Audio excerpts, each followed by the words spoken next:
और हम देखेंगे कि जहां मनी सप्लाई जहां मनी सप्लाई मनी डिमांड के इक्वल होगी, this is where equilibrium interest rate will be determined.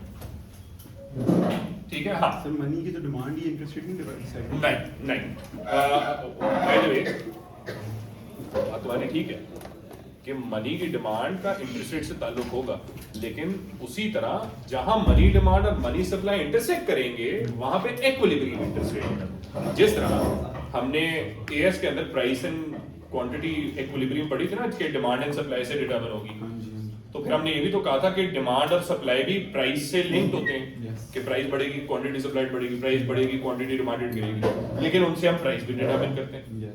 ठीक है। The same goes with interest rates कि इंटरेस्ट रेट का ताल्लुक हम देखेंगे कि मनी सप्लाई और मनी डिमांड से क्या है, और एंड पे हम देखेंगे कि अच्छा जब मनी डिमांड और मनी सप्लाई को हमने एस्टैब्लिश कर दी है, फिर उससे हम इक्विलिब्रियम इंटरेस्ट रेट कैसे डिटरमिन कर सकते हैं। ठीक है। सो बड़ी इंपॉर्टेंट चीज हमने करनी है ये। सबसे पहले हम शुरू करेंगे मनी सप्लाई से। तो as I said, equilibrium interest rate is determined where money demand and money supply are equal. So the first thing that we'll go through is money supply. Money supply क्या होती है? ठीक है। Money supply is the supply of notes and coins in an economy. The supply of notes and coins in an economy. और money supply economy में determine करने वाली सिर्फ मेन एक अथॉरिटी है, और वो है central bank. Central bank notes and coins print करता है और वो आगे फिर लोगों को देता है। कैसे देता है वो भी देखेंगे। डिजिटल नहीं आता? हाँ डिजिटल आता है बिल्कुल, डिपॉजिट्स, बट डिपॉजिट्स जो है ना वो कमर्शियल बैंक भी चेंज कर सकते हैं ना। यहाँ पे हम अज्यूम कर रहे हैं वो नोट्स एंड कॉइन्स से डिपॉजिट्स बनेंगे। इंटरेस्ट रेट से नहीं चेंज होगी मनी सप्लाई? नहीं, एग्जैक्टली नहीं होगी। मनी सप्लाई का इंटरेस्ट रेट से ताल्लुक नहीं। इंटरेस्ट रेट कौन सा interest rate? Real interest rate नहीं है यहाँ पे, एक्चुअली नॉर्मल इंटरेस्ट रेट ही। रियल इंटरेस्ट रेट उसमें पड़ा था लोनेबल फंड्स थ्योरी में। ये कौन सा इंटरेस्ट रेट है? Banking system, central bank decide नहीं करती, ये बैंकिंग सेक्टर। ये जो इंटरेस्ट रेट है ना वाई एक्सिस में जो पढ़ रहे हैं, जिसका इक्विलिब्रियम निकालना है, ये बैंकिंग कमर्शियल बैंक्स का इंटरेस्ट रेट है। जो सेंट्रल बैंक डिसाइड करती है ना उसको डिस्काउंट रेट कहते हैं, वो आगे पढ़ेंगे। ठीक है। लेकिन अभी जो हम पढ़ रहे हैं दैट इज इंटरेस्ट रेट, जो कमर्शियल बैंक्स का इंटरेस्ट रेट है, जब वो एक दूसरे से डीलिंग्स करते हैं, लोन्स एक दूसरे को देते हैं, तो वो कौन से इंटरेस्ट रेट पे करते हैं, that is basically the interest rate that we are going to study. ठीक है। और ऑब्वियस सी बात है, जब money supply central bank determine कर रही है बच्चों, जब money supply central bank determine कर रही है, तो उसका बैंकिंग सिस्टम के इंटरेस्ट रेट से कोई ताल्लुक है? No, there is no relationship of money supply with the interest rate of the banking system, क्योंकि बैंकिंग सिस्टम का जो इंटरेस्ट रेट है वो तो कमर्शियल बैंक्स के लिए है ना, जबकि मनी सप्लाई किसने क्रिएट करनी है? सेंट्रल बैंक ने। तो सेंट्रल बैंक जब मनी सप्लाई प्रिंट करता है, वो इंटरेस्ट रेट देख के नहीं करता, वो किसको देख के करता है? इकोनॉमी को देख के। यार इकोनॉमी, मतलब लेट्स सपोज इकोनॉमी अगर जरा थोड़ी सी डाउन टर्न में है, अनएम्प्लॉयमेंट ज्यादा है, तो मनी सप्लाई क्या करेंगे? ज्यादा। अगर इकोनॉमी में इन्फ्लेशन ज्यादा है तो मनी सप्लाई क्या करेंगे? कम। उसका interest rate of the banking system से ताल्लुक नहीं है। Therefore we say that money supply, since it is directly controlled by the central bank, it has no relationship with the banking system's interest rate, and therefore जो money supply का curve बनता है that is completely vertical. Money supply का curve completely vertical है। Vertical क्यों? क्योंकि there is no relationship with interest rate. Interest rate ज्यादा हो या कम हो, उसका मनी सप्लाई पे कोई इंपैक्ट नहीं। It is independent of changes in interest rates. ये हो गया पहली चीज, मनी सप्लाई। मनी सप्लाई बिल्कुल वर्टिकल है, इंटरेस्ट रेट के साथ कोई ताल्लुक नहीं। तो फिर सवाल है मनी सप्लाई चेंज कैसे होती है? सेंट्रल बैंक, और ये बड़ा कॉमन सवाल होता है बच्चों का कि लेट क्यों है? वो होता है, चलो मैं दिखाई देता हूँ, वो ये होता है डिस्काउंट रेट। ये आगे आ रहा है, वो जो सेंट्रल बैंक बैंक्स वो सेंट्रल बैंक जिसपे बैंक्स को लोन देता है बेसिकली, वो उस पे करते हैं। सो ये हो गया जी बेसिकली मनी सप्लाई, बिल्कुल वर्टिकल, इंटरेस्ट रेट के साथ इसका कोई ताल्लुक नहीं, और बिल्कुल मतलब ये कि इट्स वर्टिकल। ठीक है। अच्छा, Now, what are the determinants of money supply? In simple words, बच्चों के दिमाग में ये क्वेश्चन आना चाहिए, आप लोगों के दिमाग में ये क्वेश्चन आना चाहिए कि सर मनी सप्लाई जो है वो सेंट्रल बैंक लोगों तक कैसे पहुंचाती है? बस पैसा छाप तो दिया है सेंट्रल बैंक ने, मैं सेंट्रल बैंक हूं, मैं तुम लोगों तक पैसा कैसे पहुंचाऊंगा?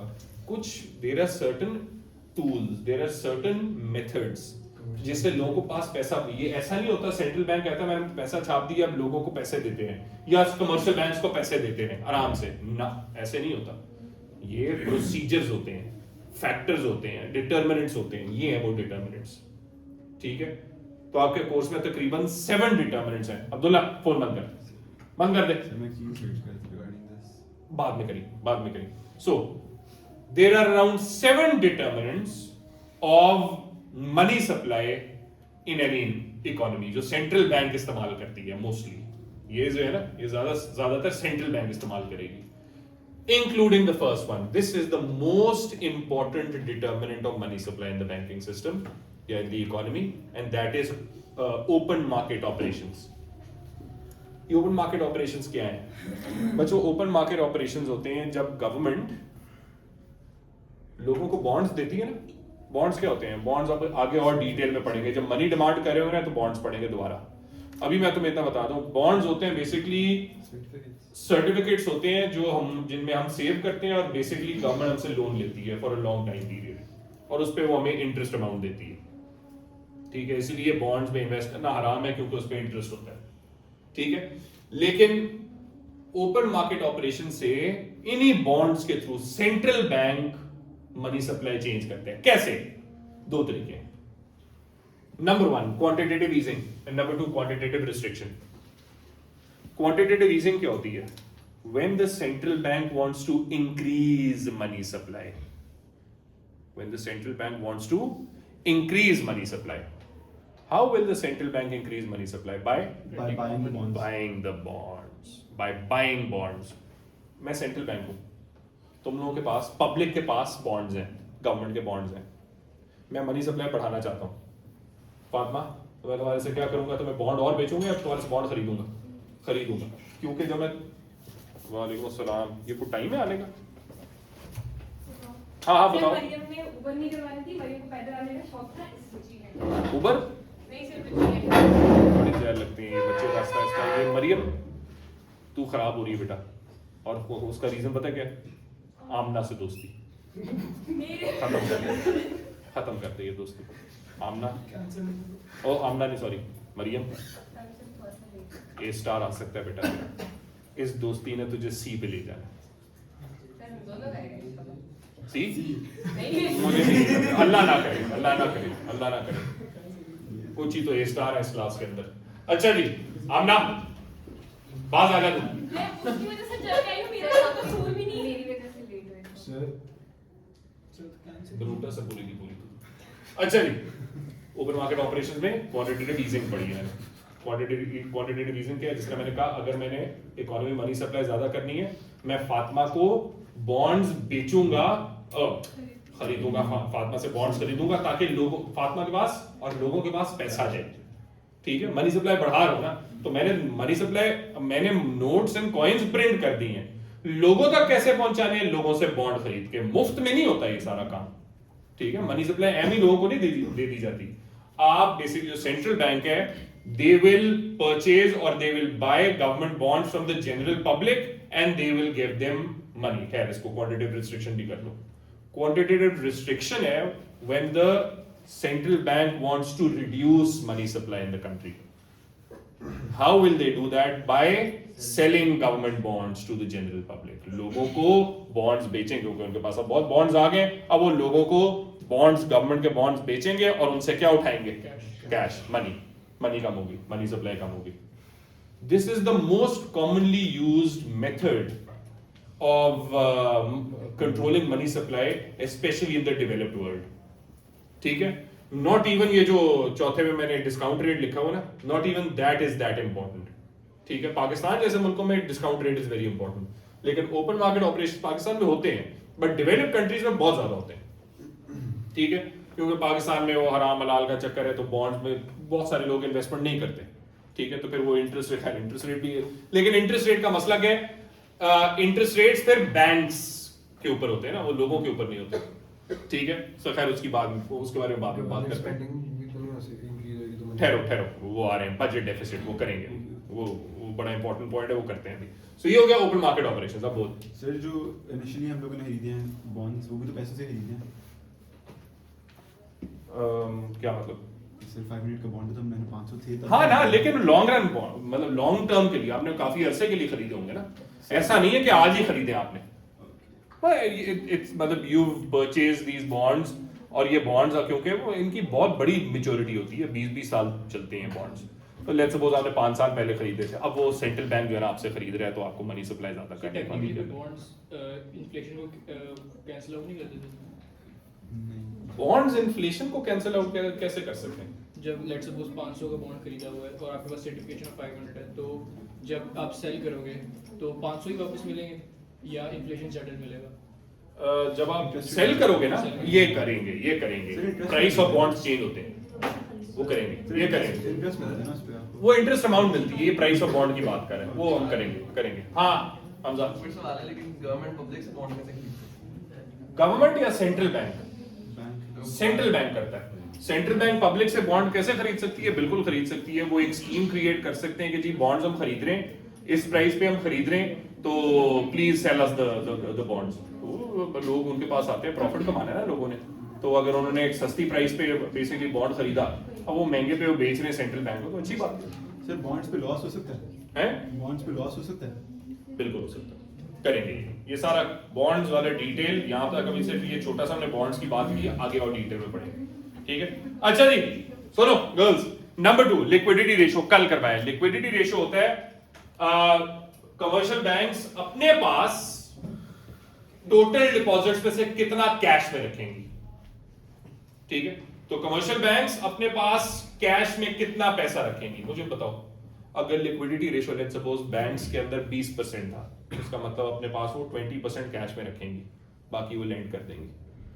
अब वो 20% से 30% पे चला जाता है लिक्विडिटी रेशो, मनी सप्लाई क्या होगी? कम, बिकॉज़ ज्यादा वॉल्यूम कम, क्योंकि जब 20 से 30% पे जाएगा ना लिक्विडिटी रेशो, तो दैट मींस बैंक्स को अपने पास पैसा ज्यादा रखना पड़ेगा, लेंडिंग कम होगी, डिपॉजिट कम क्रिएट होंगे, मनी सप्लाई कम क्रिएट होगी। वो जो हमने कहा एक मल्टीप्लाई टाइप इफेक्ट पड़ा, एग्जैक्टली वो तो जब 30% वन नहीं ना, देखो क्रेडिट मल्टीप्लायर क्या है? 1 ओवर लिक्विडिटी रेशो, 1 ओवर 0.2 करो 20% 5 होता है, 1 ओवर 0.3 करो कितना होता है? 3.3।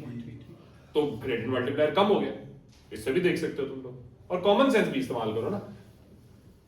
है तेरे पास? होगी यार, तो ए है यार तेरा, मैं तो इज्जत से बात करूंगा, मैं तेरे से बदतमीजी नहीं करूंगा। नहीं सर आपने अच्छा तो बुरा लगता है तुझे? चल ठीक है यार, कोई नहीं। सो वो बदतमीजी मैं कहूंगा तेरे लिए छेड़ दे तुझे। मोमिन तेरा तो ये काम है नहीं? फिर ठीक है। मोमिन का क्या है? नहीं बेटा ई आया, वो भी 1 नंबर से, मैंने शायद मेरे ख्याल में 1 नंबर इसको दिया था, मैंने कहा अभी यू लेकर ये जाएगा, क्या होगा इसका? सो लिक्विडिटी रेशो क्या होता है? लिक्विडिटी रेशो है कि आपने अपने पास पैसा कितना रखना है। तो अगर आप अपने पास पैसा ज्यादा रखोगे तो लोगों को लोन्स कम दोगे, लेंडिंग कम होगी, क्रेडिट कम क्रिएट होगा, जिससे डिपॉजिट कम क्रिएट होंगे, मनी सप्लाई कम हो जाएगी। देयरफॉर लिक्विडिटी रेशो ज्यादा तो मनी सप्लाई कम, ठीक है। Number 3 special deposits. Special deposit क्या होते हैं? सेंट्रल बैंक कमर्शियल बैंक्स को यह कहता है कि तुम्हारे डिफॉल्ट रिस्क को कम करने के लिए एक काम करो, जो तुम्हारे पास डिपॉजिट पड़े ना उनमें से 5% हमारे पास रखवा दो, ठीक है। जो तुम्हारे पास डिपॉजिट, लेट्स सपोज तुम सब कमर्शियल बैंक्स हो, मैं सेंट्रल बैंक हूं, मैं तुम लोगों को कहता हूं जो तुम्हारे वार्ड्स में डिपॉजिट पड़े ना उनमें से 5% हमारे पास स्पेशल डिपॉजिट खुलवा दो, ठीक है। अच्छा वैसे क्या होगा? मनी सप्लाई क्या होगी? सेम। अच्छा चलो इस एग्जांपल को सोचो, मैं 5% के बजाय 10% पे ले जाता हूं। मैं सेंट्रल बैंक को कहता है कि अब तुम लोगों ने 5% नहीं 10% डिपॉजिट मेरे पास रखवाने हैं, मनी सप्लाई क्या होगी? कम, बिल्कुल, क्योंकि कमर्शियल बैंक के पास पैसा कम होगा ना लोगों को लोन देने के लिए, फिर और क्योंकि उनको वो चंक, अच्छा खासा बड़ा चंक जो है ना, वो सेंट्रल बैंक के पास रखवाना पड़ेगा, तो वो इकोनॉमी में फ्लोट नहीं करेगा, सर्कुलेट नहीं करेगा पैसा। हाँ, सर ये मुझे टोटल डिपॉजिट है उसमें से रखवाएंगे या टोटल डिपॉजिट लिक्विडिटी रेशियो? नहीं, टोटल डिपॉजिट रखाने के बाद वो लिक्विडिटी रेशियो निकालेंगे। सर ये स्पेशल डिपॉजिट ऑप्शनल होता है कि ऑब्वियसली ये कंपलसरी होता है, क्योंकि अगर सेंट्रल बैंक ने वही है ना, अगर सेंट्रल बैंक ने मनी सप्लाई कम करनी है तो आप स्पेशल डिपॉजिट की रिक्वायरमेंट ज्यादा कर दो और लोग कमर्शियल बैंक उसको माने ही ना, तो मनी सप्लाई कम तो नहीं होगी, तो ये कंपलसरी होता है। इसमें कोई इंसेंटिव नहीं होता या are they forced to put? They are forced because the incentive is this reduces the risk of default for these banks. And obviously वो जब आप default के करीब हो, commercial banks default के करीब हैं, तो they can take money out of these special deposits. Sir ठीक है, इसी में कितने लिखे होंगे? बाद में इसके मैं आपको जवाब दूंगा इस खूबसूरत सवाल का। अच्छा जी, अब आते हैं डिस्काउंट रेट। ये है ना जिन बच्चों के मुझे अब उनसे तमीज से बात करनी पड़ेगी। ये हमजा अगर दिसंबर एग्जाम से पहले पूछता तो मैं उसका जवाब बहुत देता, लेकिन हमजा ने क्योंकि P2 में हाईएस्ट मार्क्स लिए हैं माशाल्लाह। कैसे हैं, चीटिंग तो नहीं की थी तुमने? हैं? ये भी है, सही कह रहे, बिल्कुल ठीक कह रहे। ये मोमिन को समझा बेटा, टाइम नहीं बचता अगर तू चीटिंग कर। हाँ, अच्छा नहीं करता तू तो तेरे वो जो अक्टूबर टेस्ट में इतने जबरदस्त आ रहे थे और सितंबर में क्या। अच्छा, सिमिलरली डिस्काउंट रेट क्या होता है? अब ये सुनो, डिस्काउंट रेट होता है जो सेंट्रल बैंक जिसका जो पॉलिसी रेट जिसको कहता है, पाकिस्तान में इसको पॉलिसी रेट कहा जाता है। सेंट्रल बैंक जब कमर्शियल बैंक्स को लोन देते हैं ना as a lender of the last resort, तो कमर्शियल बैंक्स किस इंटरेस्ट रेट पे लोन लेते हैं? ये है जी discount rate. This discount rate is not the same as the interest rate equilibrium that we want to discover या that we want to calculate। ठीक है, वो फर्क है। ठीक है, वो होगा मनी सप्लाई मनी डिमांड के इंटरसेक्शन से।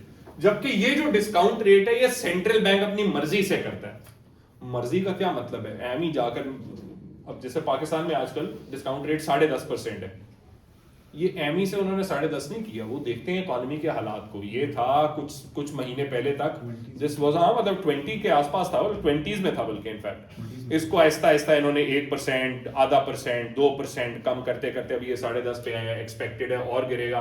क्यों? क्योंकि इन्फ्लेशन कम हुई है इकोनॉमी के अंदर, हम इकोनॉमिक ग्रोथ की जरूरत है जो गवर्नमेंट चाह रही है कि जी उस पर इन्वेस्टमेंट ज्यादा करे फर्म्स। ठीक है, इसलिए वो ये डिस्काउंट रेट कम हो रहा है। ठीक है, अब मुझे एक चीज बताओ, डिस्काउंट रेट कम होता है तो मनी सप्लाई क्या होगी? ज्यादा। क्यों? क्योंकि कमर्शियल बैंक्स बोरो ज्यादा करेंगे, कमर्शियल बैंक्स पैसे बोरो ज्यादा करेंगे। इसके पीछे क्यों का रीजनिंग होना चाहिए। ये नहीं कि जी इंटरेस्ट रेट कम होगा तो एक एक्सपेंशनरी मॉनेटरी पॉलिसी का टूल है, दिस इज नॉट इनफ। आप बताओ कि क्योंकि कमर्शियल बैंक्स बोरो ज्यादा करेंगे क्योंकि इंटरेस्ट रेट कम होगी। ठीक है, सर मनी सप्लाई का फायदा है कि डिमांड सेम रहे? डिमांड सेम रहे, गुड्स एंड सर्विसेज की नहीं, मनी। हाँ करेंगे, ये भी करेंगे, आ रहा है, ये भी आ रहा है। हाँ, सर जो इंटरनेशनल सेविंग है वो इस डिस्काउंट रेट पे होती है या जो कमर्शियल बैंक्स की इंटरेस्ट रेट बढ़ा है उस पे? इंटरनेशनल सेविंग्स जो पाकिस्तान में आती हैं कमर्शियल बैंक्स के उससे। वैसे तो पता है कमर्शियल, ऑब्वियसली अब देखो तुम्हें मैं यहाँ पे पढ़ा रहा हूँ कि इंटरेस्ट रेट के इक्विलिब्रियम को कैसे डिटरमिन करते हैं। One of the biggest sources that determines banking system का interest rate equilibrium is discount rate, because discount rate money supply को अफेक्ट करता है। तो इनडायरेक्टली ये सब चीजें लिंक ही होंगी बेसिकली एंड में। ठीक है, अच्छा इसके अलावा डेफिसिट, ये जो इब्राहिम ने बात की थी, अगर गवर्नमेंट स्पेंडिंग ज्यादा है लेकिन टैक्स रेवेन्यू कम है, इसको फाइनेंस करने के लिए गवर्नमेंट क्या करेगी? लोन लेगी। वो कमर्शियल बैंक से भी लेगी लेकिन सेंट्रल बैंक से भी लेगी। सेंट्रल बैंक से लोन कैसे लेगी? सेंट्रल बैंक को क्या करना पड़ेगा? पैसा छापना पड़ेगा, पैसा प्रिंट करेंगे, वो गवर्नमेंट को देंगे। मनी सप्लाई क्या हुई? ज्यादा। लेकिन अगर बैलेंस ऑफ पेमेंट डेफिसिट है तो मनी सप्लाई कम होती है, क्योंकि outflow of money is greater than inflow of money. ठीक है, करंट अकाउंट डेफिसिट है, इंपोर्ट ज्यादा है, एक्सपोर्ट कम है, बैलेंस ऑफ पेमेंट डेफिसिट है, और भी बड़ी चीजें आ जाती हैं, वो ग्लोबलाइजेशन के चैप्टर में पढ़ेंगे। तो outflow of money is greater than inflow of money, ये काम खराब करेगा। ठीक है, सो ये हो गया जी आपका बैलेंस ऑफ पेमेंट डेफिसिट। ये हो गए सारे फैक्टर्स जो मनी सप्लाई को इन्फ्लुएंस करते हैं। बच्चों, मनी सप्लाई का जो कॉन्सेप्ट है, इज दिस क्लियर? समझ आइए? मनी सप्लाई क्या होती है?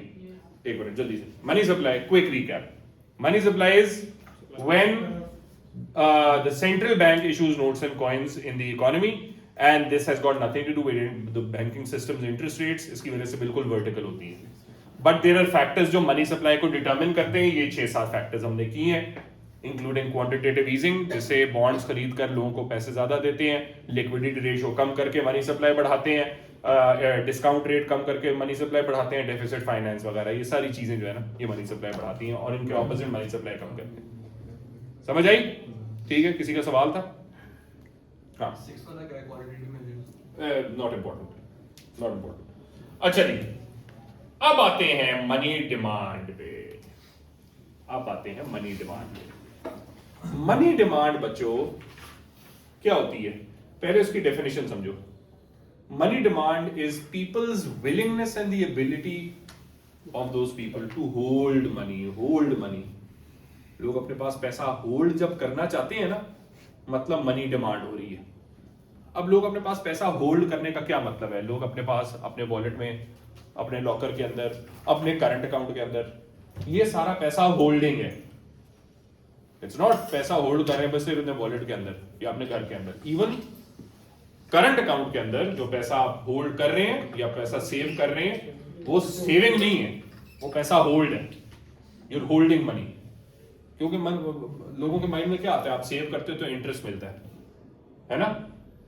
वो हम अज्यूम करेंगे इस कॉन्सेप्ट के अंदर ऐसा नहीं है.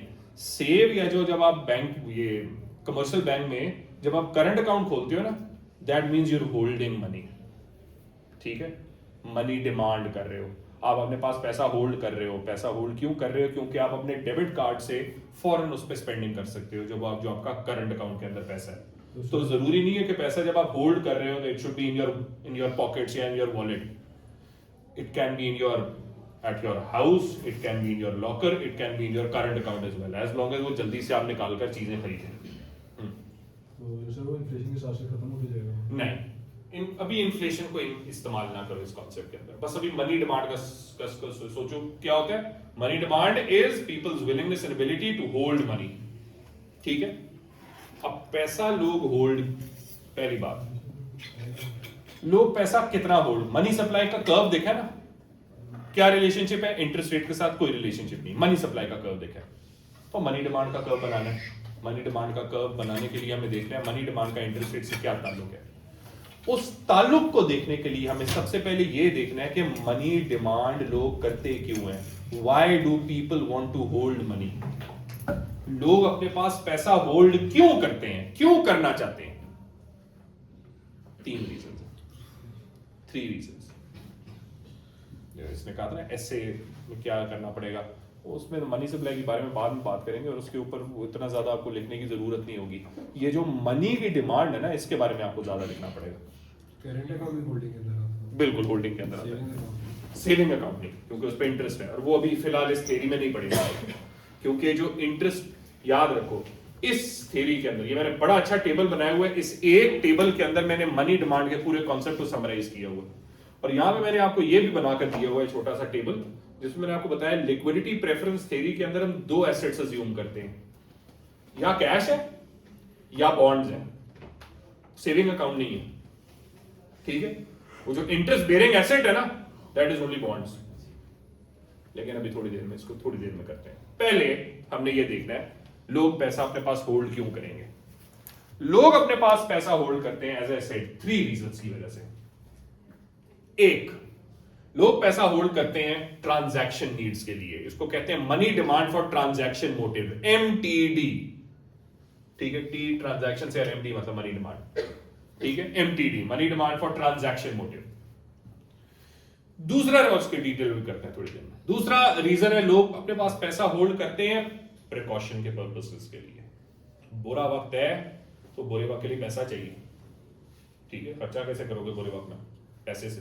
तो तुम्हारे पास पैसा होल्ड होगा तब जाकर तुम वो बुरे वक्त को मैनेज कर सकोगे.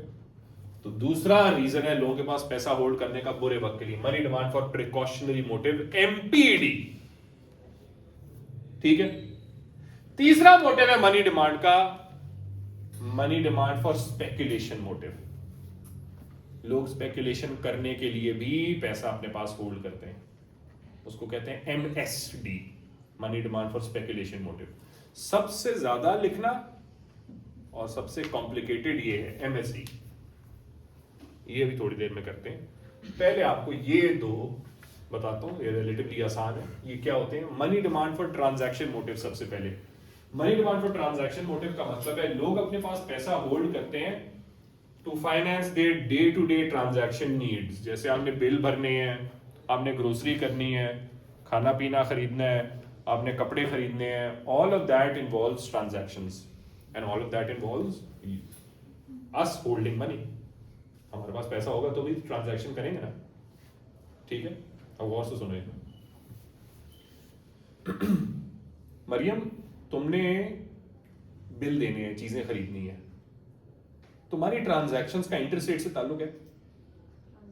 हाँ, मतलब तुमने जो ट्रांजैक्शंस करनी है उसका बैंकिंग सिस्टम के इंटरेस्ट रेट से कोई ताल्लुक है? नो। इसका मतलब मरियम जो पैसे ट्रांजैक्शंस के लिए होल्ड करेगी और उनकी जो डिमांड करेगी उसका इंटरेस्ट रेट के साथ कोई ताल्लुक नहीं है। There is no relationship at all. Therefore money demand for transaction motive का कर्व बिल्कुल वर्टिकल बनेगा, ठीक है? वाई एक्सिस पे इंटरेस्ट रेट्स, एक्स एक्सिस पे quantity of money. Money demand MTD का कर्व बिल्कुल vertical. Why? Because there is no relationship between interest rate and MTD, because people don't hold money for transaction motives by looking at के interest rate कितना है। भाई interest rate ज्यादा हो या कम हो, आपका ट्रांजैक्शन नीड्स तो उतनी रहेगी ना, बिल तो उतनी देने आपने, ठीक है? इसीलिए इसका कोई ताल्लुक money demand for transaction motive का इंटरेस्ट रेट से कोई ताल्लुक नहीं है, बिल्कुल वर्टिकल कर्व बनता है। ये होगी पहली चीज। दूसरी चीज, money demand for transaction motive का कर्व ठीक है तो वर्टिकल, लेकिन शिफ्ट कब होता है? उसके 3 फैक्टर्स हैं, डिटर्मिनेंट्स हैं। Number 1, income. सादात, जब तुम्हारी इनकम बढ़ेगी तो तुम खाने पीने में स्पेंडिंग क्या करना चाहोगे? ज्यादा। तो तुम पैसा कितना होल्ड करना चाहोगे अपने पास? ज्यादा। तो money demand for transaction motive बढ़ेगी जब इनकम बढ़ेगी, राइट वर्ड शिफ्ट। दूसरा, हमजा, इन्फ्लेशन जब ज्यादा होती है, क्वांटिटी डिमांडेड तो तुम्हारी कम होगी, परचेजिंग पावर कम हो रही है, लेकिन उतनी चीजें और बेशक उससे भी कम चीजें खरीदने के लिए तुम्हें पैसा कितना चाहिए होगा? ज्यादा, क्योंकि प्राइसेस ज्यादा है ना, प्राइसेस ज्यादा है, उसके लिए पैसा ज्यादा चाहिए। पैसा ज्यादा चाहिए तो money demand for transaction motive क्या होगी? ज्यादा, राइट वर्ड शिफ्ट। ये गुड। इन्फ्लेशन ज्यादा होने से भी MTD ज्यादा होता है, ठीक है? जी सर।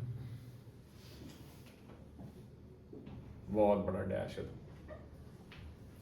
सोच ले क्या क्या मैं सोच रहा हूं अपने दिमाग में। Number 3, intervals of income received. For example, Amna को पैसे मिलते हैं हर हफ्ते बाद, ठीक है? और जैनब को पैसे मिलते हैं हर महीने बाद इनकम मिलती है। आमना, कौन ज्यादा अपने पास पैसे होल्ड करेगा, तुम या जैनब? जैनब, गुड। क्योंकि जैनब के पास महीने बाद उसको पैसे आएंगे तो उसको पता है सिर्फ महीने के खर्चे पूरे करने हैं, तो उसको अपने पास पैसे ज्यादा होल्ड करने पड़ेंगे। जबकि आमना के पास, आमना को पता है कि जी हफ्ते बाद आने हैं पैसे, तो मुझे ज्यादा पैसे होल्ड करने की जरूरत नहीं। ठीक, जबरदस्त। ये हो गया जी money demand for transaction motive. अगला आता है money demand for precautionary motive. लोग अपने पास पैसा होल्ड करना चाहेंगे बुरे वक्त के लिए, for future uncertainties and risk. May be कोई एक्सीडेंट हो जाए खुदा ना खास्ता, या कोई खुदा ना खास्ता बीमारी हो जाए, या खुदा ना खास्ता कोई अनएम्प्लॉयमेंट का सामना करना पड़े, या इकोनॉमी रिसेशन में चली जाए। बुरे वक्त के लिए आप पैसा होल्ड करते हो अपने पास, ठीक है? सादात, तेरे पे बुरा वक्त आने वाला है, अल्लाह ना करे, अल्लाह ना करे यार, कैसी बातें कर रहे हैं यार, मेरा होनहार स्टूडेंट है, अल्लाह ना करे तेरे पे बुरा वक्त आए, एक और है मेरा फारिग हो जाएगा। नहीं नहीं नहीं नहीं नहीं नहीं नहीं, ये मैं बर्दाश्त नहीं कर सकता। लेकिन खुदा ना खास्ता तेरे पे बुरा वक्त आता है, नहीं यार मैं नहीं बता, मोमेंट लेट्स सपोज तेरे पे बुरा, तेरे पे हर वक्त बुरा वक्त आता है, अब क्या करूं मैं, तेरी एग्जांपल भी ठीक नहीं है, ठीक है? लेकिन चलो लेट्स सपोज मोमेंट पे और बुरा वक्त आता है, ठीक है, तो अब मोमेंट को लग रहा है यार मेरे पे बुरा वक्त आने लगा क्योंकि मेरी हरकतें ऐसी हैं, ठीक है। तो अब मुझे एक चीज बता, तू बुरे वक्त के लिए पैसा ज्यादा होल्ड करेगा कम? ज्यादा करेगा, बिल्कुल सही। अब कम करूंगा सबका गुड यार, ऐसा अच्छा आदमी है तू, शायद उसे बुरा वक्त टल भी जाए तेरा, कहते हैं ना हदीस में आता है नहीं नहीं इंशाल्लाह नहीं, ठीक।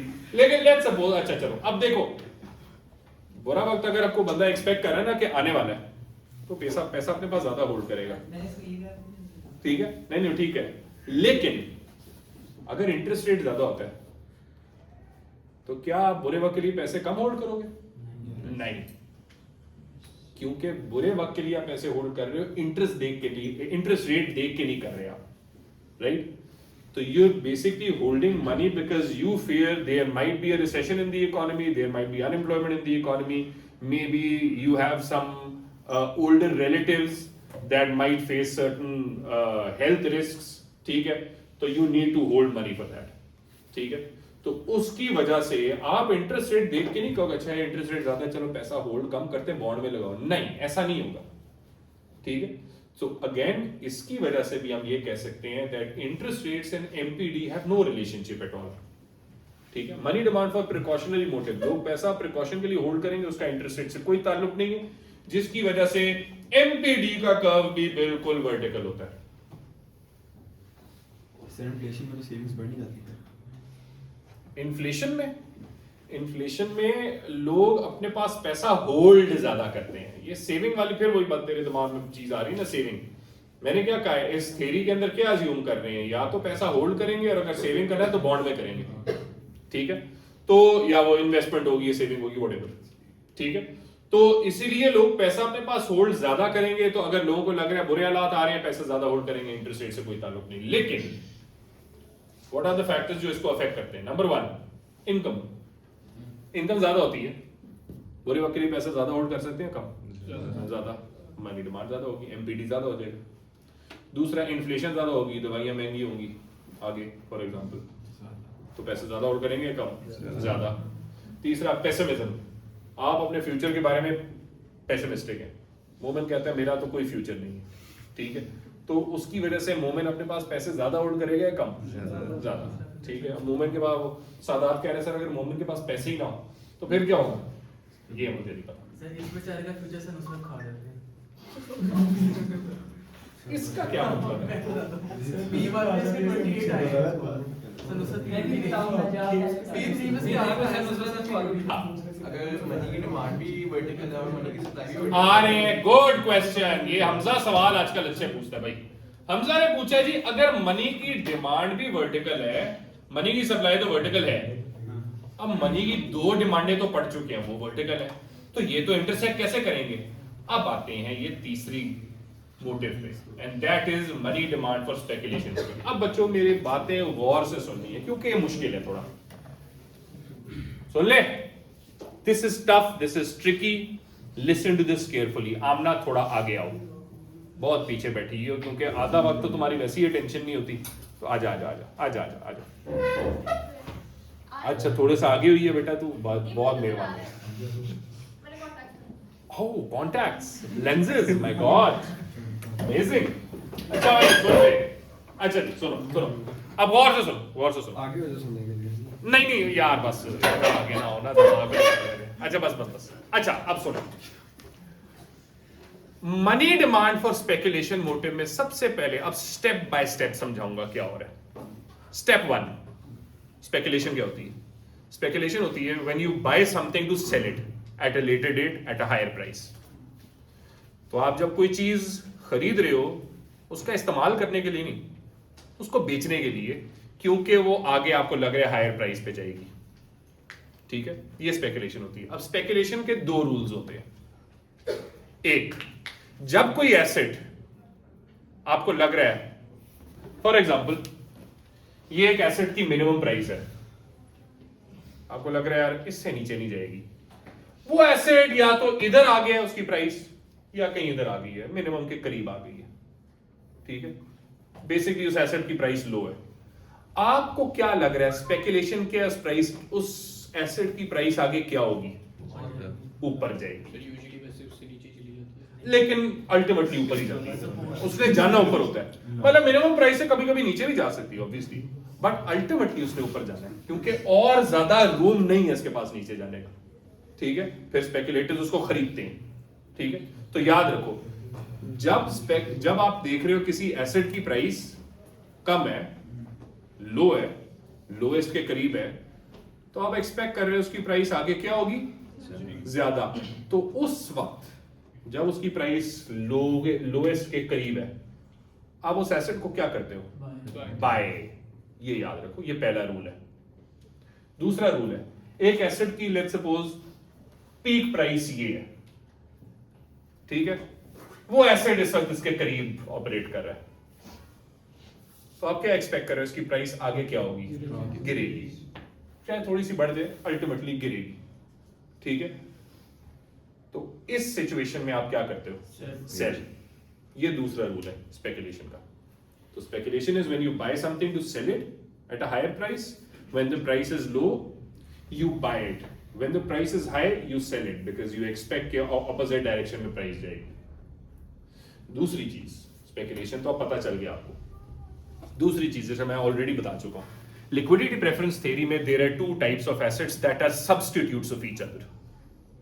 एक है कैश मनी और एक है बॉन्ड्स। जब आप बॉन्ड ज्यादा खरीदेंगे, कैश क्या होगा, कम, क्योंकि कैश से बॉन्ड खरीदेंगे। और जब आप बॉन्ड बेचेंगे तो कैश क्या होगा, ज्यादा। तो सब्स्टिट्यूट्स हैं, दोनों एक वक्त में ज्यादा नहीं हो सकते, ठीक है, सब्स्टिट्यूट्स हैं एक दूसरे के, ठीक है। दूसरी चीज। तीसरी चीज, ये बॉन्ड क्या होता है, bond is a saving certificate. समझो, एक सेविंग सर्टिफिकेट है बॉन्ड, जो गवर्नमेंट इशू करती है, जिसपे उसकी फेस वैल्यू होती है। फेस वैल्यू मतलब किस प्राइस पे बॉन्ड बेच रही है, किस प्राइस पे बॉन्ड इशू कर रही है। लेट्स सपोज वो प्राइस ऑफ बॉन्ड है $1000।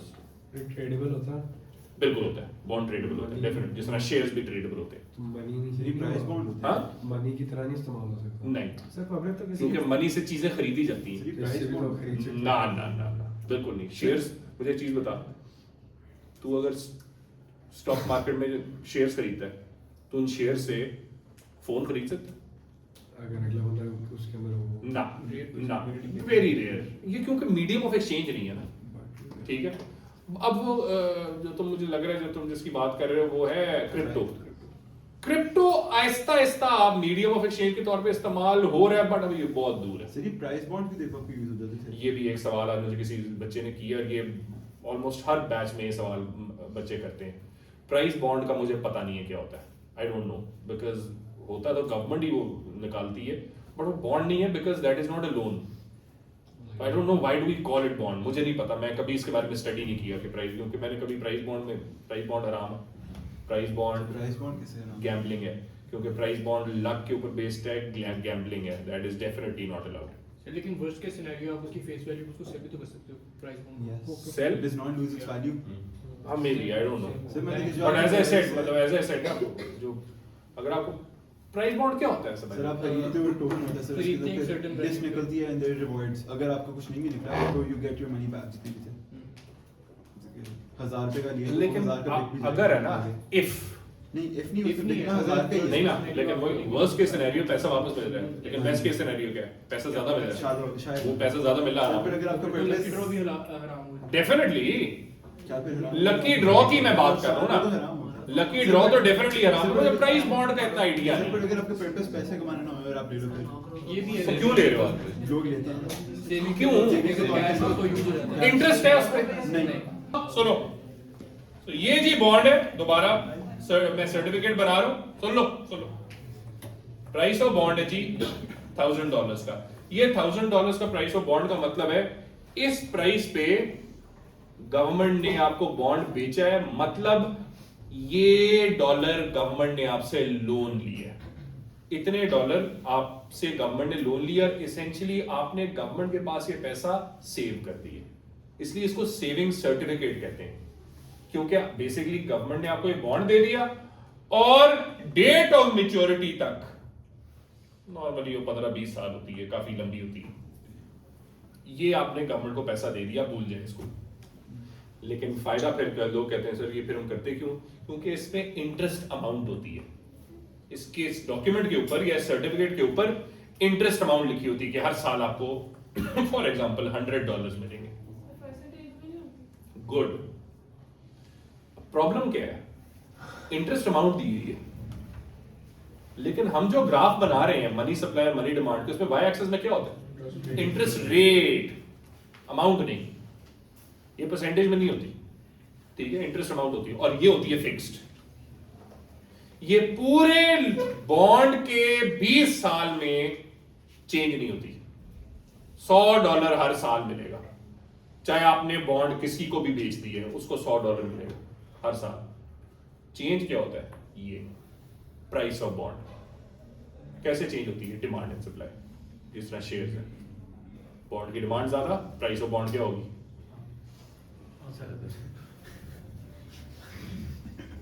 मुझे लग रहा है तेरा ए बहुत मशकूक सर्कमस्टांसेस से है। यूनिवर्सल। और अगर डिमांड कम हो तो प्राइस ऑफ बॉन्ड क्या होगी? कम। ठीक है, क्योंकि लोग इतना खरीदना नहीं चाह रहे तो प्राइस ऑफ बॉन्ड कम हो जाएगी। ये है बेसिकली आपका बॉन्ड का इंस्ट्रूमेंट, जिसके ऊपर ये सारी चीजें लिखी होती है। मैं तेरे क्वेश्चन पे आ रहा हूं। जस्ट वन लास्ट थिंग इससे रिलेटेड, हमने इंटरेस्ट अमाउंट का कुछ नहीं करना, हमने इंटरेस्ट रेट निकालना है। थैंकफुली उस इंटरेस्ट रेट का फॉर्मूला हमारे पास है। उस इंटरेस्ट रेट का फॉर्मूला क्या है? Interest amount over price of bonds into 100। Alvira क्या कर रही है? फोन पे। Phone is the worst. आज मैंने A1 के बच्चों की इतनी बेइज्जती की है, इतनी बेइज्जती की है। फोन प्लीज बच्चों फारिग कर दो अपनी जिंदगी से। अगले 4 महीने इस गलाजत को, इस सोशल मीडिया को, इस इंस्टाग्राम को, इस स्नैपचैट को, इस फेसबुक तो तुम्हारी जनरेशन इस्तेमाल नहीं करती, व्हाट्सएप को नहीं, व्हाट्सएप होता है अगर आपको भाई ना मैसेज आए ग्रुप में मैं नहीं देखूंगा। ये थोड़ा व्हाट्सएप सारे दोस्तों को ब्लॉक कर दो। इंटरेस्ट रेट का फॉर्मूला क्या है? Interest amount over price of bonds into 100। अब देखो इधर देखो, इंटरेस्ट अमाउंट कांस्टेंट है, ये नहीं चेंज होती। चेंज क्या होता है? Price of bonds. Soon price of bonds change होती है। प्राइस ऑफ बॉन्ड्स चेंज होती है based on demand and supply. अब सवाल है प्राइस ऑफ बॉन्ड और इंटरेस्ट रेट में क्या रिलेशनशिप है? सोचो, हमने जो एग्जांपल ली उसमें हमने क्या कहा? इंटरेस्ट अमाउंट कितना था? Interest amount 100, price of bond कितना था? 1000 इनटू 100। इंटरेस्ट रेट कितना है? 10%। सपोज करो इंटरेस्ट अमाउंट तो उतनी रहेगी, लेकिन 2 साल बाद प्राइस ऑफ बॉन्ड हो जाती है 1200, 1200 इनटू 100, अराउंड 8% आंसर आएगा। प्राइस ऑफ बॉन्ड बढ़ने से इंटरेस्ट रेट क्या हुआ? कम। इसका मतलब इंटरेस्ट रेट और प्राइस ऑफ बॉन्ड में क्या रिलेशनशिप है? Inverse, negative.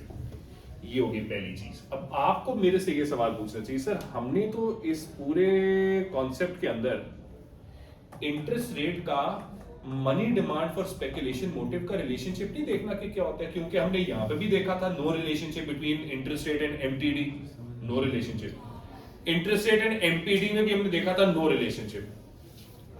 तो हम इंटरेस्ट रेट और एमएसडी क्यों नहीं देख रहे? पहले आएंगे उस पे बच्चों, लेकिन इंटरेस्ट रेट और एमएसडी का डायरेक्ट रिलेशनशिप नहीं है, इनडायरेक्ट है। इनडायरेक्ट कैसे है? ये इंटरेस्ट रेट है,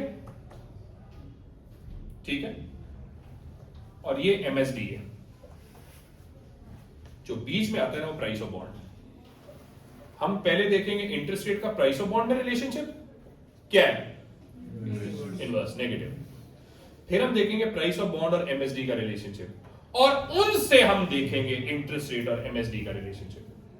तो ये तो हमने देख लिया इंटरेस्ट रेट और प्राइस ऑफ बॉन्ड का रिलेशनशिप नेगेटिव है। क्यों नेगेटिव है? आज में किसी कोई बच्चा फिर मेरे से पूछ रहा था इंटरेस्ट रेट क्यों नेगेटिव रिलेशनशिप है? क्योंकि मैथ्स कहती है, फॉर्मूला ये है, इंटरेस्ट रेट को डिटरमिन करने का फॉर्मूला ये है, interest amount over price of bond, inverse relationship.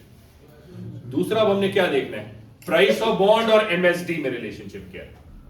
Price of bond और money demand for speculation motive में क्या रिलेशनशिप है? ये इधर आते हैं। इसको अब जरा गौर से सुनो। सपोज करो, सुनो, सपोज करो अगर प्राइस ऑफ बॉन्ड आज लो है, प्राइस ऑफ बॉन्ड लो है, तो स्पेकुलेशन क्या है कि आगे प्राइस ऑफ बॉन्ड क्या होगी, बढ़ेगी। तो आज आप बॉन्ड क्या करोगे, डिमांड फॉर बॉन्ड बढ़ गई। जब आप बॉन्ड खरीद रहे हो मनी डिमांड क्या होगी, कम होगी, तो प्राइस ऑफ बॉन्ड कम, मनी डिमांड कम। क्या रिलेशनशिप हुआ, पॉजिटिव, डायरेक्ट। ठीक है। सिमिलरली अगर प्राइस ऑफ बॉन्ड्स आज हाई है, ठीक है, प्राइस ऑफ बॉन्ड ज्यादा है, तो लोग क्या एक्सपेक्ट कर रहे हैं कि आगे प्राइस ऑफ बॉन्ड क्या होगी, कम। जैसे लोग बॉन्ड खरीदेंगे, बेचेंगे, बेचेंगे तो क्या खरीदेंगे, क्या लेंगे, मनी डिमांड, मनी डिमांड। तो मनी डिमांड क्या होगी, ज्यादा, तो price of bond high, money demand क्या है, हाई। क्या रिलेशनशिप, पॉजिटिव। इसका मतलब जो दूसरा, वो जो मैंने चेन बनाई थी, दोबारा बना रहा हूं, interest rate, price of bond, MSD, इनका रिलेशनशिप था नेगेटिव, क्योंकि फॉर्मूला ये कहता है।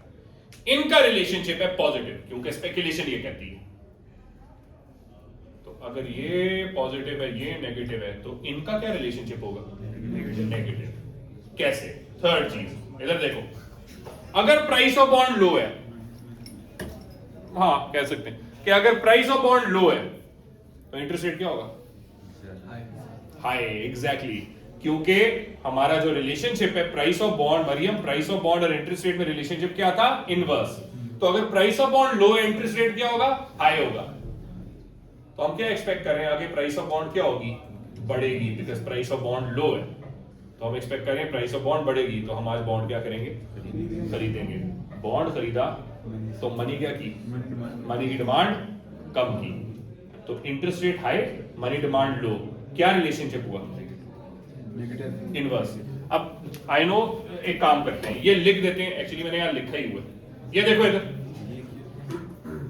प्राइस ऑफ, अगर आपकी जो प्राइस है बॉन्ड की, that is low, that means interest rate is high. ठीक है, इंटरेस्ट रेट हाई है तो स्पेकुलेशन क्या है कि प्राइस ऑफ बॉन्ड आगे क्या होगी, बढ़ेगी, क्योंकि प्राइस ऑफ बॉन्ड आज लो है, तो प्राइस ऑफ बॉन्ड ने आगे बढ़ना है। ठीक है, प्राइस ऑफ बॉन्ड ने बढ़ना है तो लोग बॉन्ड खरीदेंगे, बेचेंगे, खरीदेंगे। ठीक है, डिमांड फॉर बॉन्ड्स बढ़ गई, डिमांड फॉर बॉन्ड्स बढ़ी तो मनी डिमांड क्या हुई, कम। तो इंटरेस्ट रेट और मनी डिमांड में क्या रिलेशनशिप हुआ, ये हाई है तो ये लो है, क्या रिलेशनशिप हुआ, इनवर्स। अच्छा, ऑपोजिट,